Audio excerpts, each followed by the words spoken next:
ಅವರು 4 ಗಂಟೆಗೆ ಅವರು ಅನುಷ್ಠಾನ ಮಾಡ್ತಾ ಇದ್ರು. ಆ ನೆನಪು ಕೂಡ ನನಗೆ ಇನ್ನೂ ಬರ್ತಾ ಇದೆ. ಹಾಗಾಗಿ ಅತ್ಯಂತ ಕಠಿಣ ಪರಿಶ್ರಮಿ ಜೀವಿಗಳು ಆಗಿರ್ತಕ್ಕಂಥ ಶ್ರೀಯುತ ಆರ್.ಜಿ. ಭಟ್ ಅವರು ಸಾಧನೆ ಮಾಡಿದ್ದಾರೆ.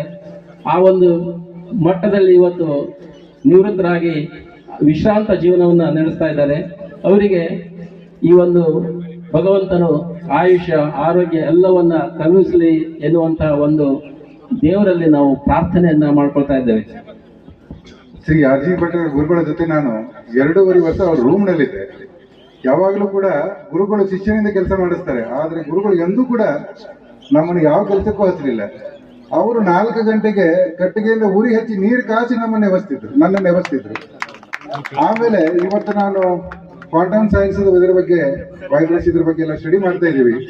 ಅದರಲ್ಲಿ ಮಾರ್ಕಸ್ ನಿಕೆ ಹೇಳ್ತಾರೆ, ಅವ್ರ ಬುಕ್ ನಲ್ಲಿ ಹೇಳ್ತಾರೆ, ಇವತ್ತು ಪಾಸ್ಟ್ ಪ್ರೆಸೆಂಟ್ ಫ್ಯೂಚರ್ 3 ಕೂಡ ಒಂದೇ ಟೈಮ್ ಅಲ್ಲಿ ಇರ್ತದೆ ಅಂತೇಳಿ. ಅವಾಗ ಅವರ ಗುರುಗಳು ಹೇಳಿದ್ರು, ಮಾಡಿದ ಮೇಲೆ ಇದು ಕೂಡ ವಿಶ್ವದಲ್ಲಿ ಇದ್ದೇ ಇರ್ತದೆ, ಆಗ್ಕೊಳ್ಬಹುದು ಅಲ್ಲಿ ಏನು